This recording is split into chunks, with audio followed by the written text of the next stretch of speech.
Je m'appelle Massé Catherine, j'ai 36 ans, je suis aide-soignante et je suis bénévole accompagnante à l'ASPES depuis 7 ans. J'ai d'abord commencé le bénévolat en USP, unité de soins palliatifs, et maintenant j'accompagne dans les EHPAD. Je m'appelle Amélie d'Anjou. Je suis bénévole d'accompagnement en soins palliatifs. Je viens à l'unité de soins palliatifs à l'hôpital d'Elfaux, la région de Saint-Omer.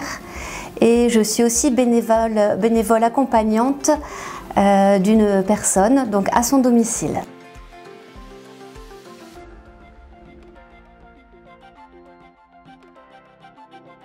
Une des premières qualités, ça va être la bienveillance, l'empathie, l'écoute. Il faut être vraiment présent à l'autre. Ça, c'est vraiment important d'être authentique, d'être disponible à la fois dans sa tête, dans son cœur, pour vraiment accueillir ce que la personne va nous confier.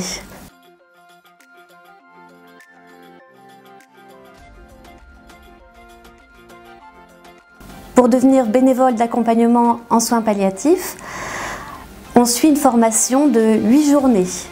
Les intervenants sont des médecins, des psychologues, donc qui vont plus aborder toutes les maladies liées au vieillissement, qui vont aborder l'écoute, le savoir-être, comment se comporter avec les patients, quels sujets, comment aborder surtout les façons de parler, ne pas être intrusif quand on vient visiter une personne dans sa chambre. Et il y a aussi des bénévoles accompagnants qui ont beaucoup d'expérience et qui viennent nous partager leurs expériences. Et ça, c'est vraiment une très grande richesse.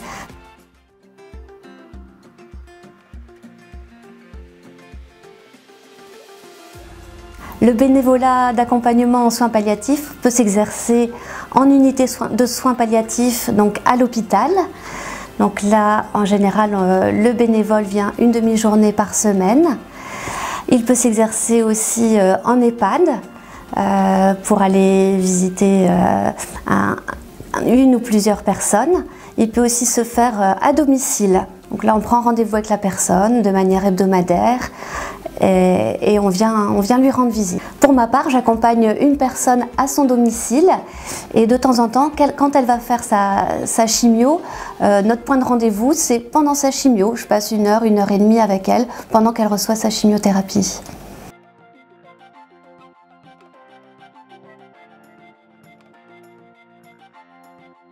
C'est une cause qui me touche particulièrement et nous, en tant que soignants, on n'a pas forcément le temps de prendre le temps avec le patient, et donc c'était un petit peu un manque.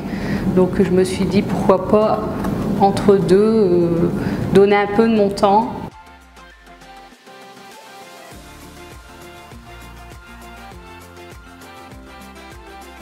Pour ma part, j'aime beaucoup ces rencontres. C'est un petit peu un temps hors du temps. C'est vraiment l'humain qui se joue dans ces rencontres. C'est un moment où on se met à l'écoute et ça apporte vraiment du sens à ma vie. Ça apporte du bien-être. Ça apporte aussi, ça développe un savoir-être, on se sent utile, c'est que du positif.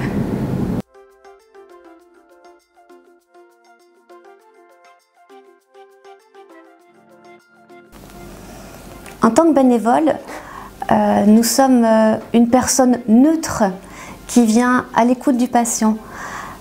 Parfois, le patient nous confie des choses très personnelles, des choses qu'il n'a pas dit à ses enfants ou à sa famille proche, des choses qu'il ne va pas dire aux médecins ou au personnel soignant.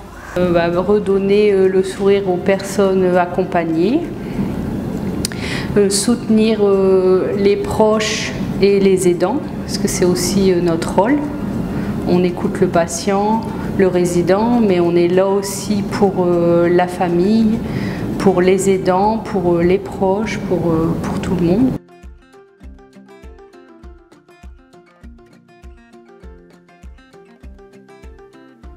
Dans notre accompagnement, on rencontre aussi les familles. On est là parfois pour les aider à mettre des mots sur ce qu'elles vivent. Dans la salle des familles, elles peuvent venir à l'écart nous confier leur peur, parfois leur colère. Voilà, c'est vraiment un espace où la famille peut aussi verbaliser ce moment difficile qu'elle est en train de vivre. Parfois, on peut aussi être un peu l'intermédiaire entre la famille et l'équipe soignante. On essaie de faire passer des messages. Je dirais que le bénévole, c'est un maillon complémentaire dans la prise en soin du patient et de l'entourage, avec une place particulière. On est un peu entre les proches et entre les soignants.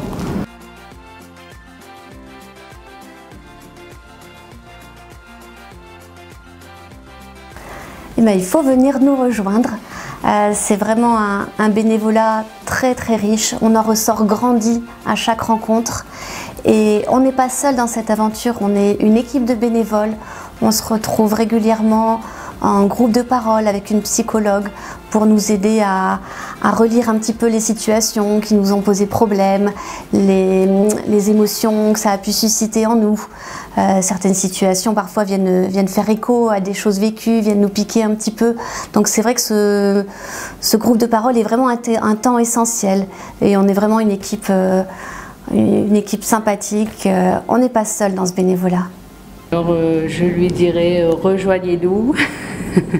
C'est une expérience humaine très riche. On en sort grandi, qu'il ne faut pas hésiter. Donner son temps, ça s'organise, mais tout le monde peut le faire.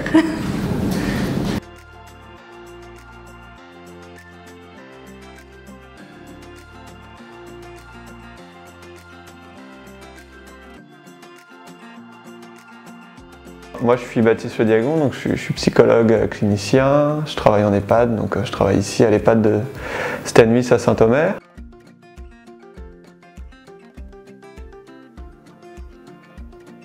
Le facteur principal quand je fais appel à l'ASPES, c'est-à-dire des personnes plutôt isolées, de leur proposer une relation duelle, une aide individualisée, là où effectivement quand on vit en institution et dans un collectif, la principale aide qu'on peut apporter aux résidents, c'est plutôt dans des groupes, des activités, des choses comme ça.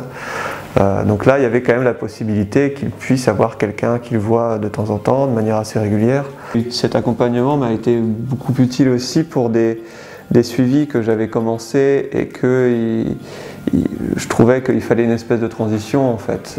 C'est-à-dire que je ne pouvais pas terminer comme ça, mais l'ASPES permettait quand même d'avoir un suivi je dirais moins strict, moins psychothérapeutique, plus d'accompagnement, qui permet une transition vers un peu plus une espèce d'autonomie, quoi.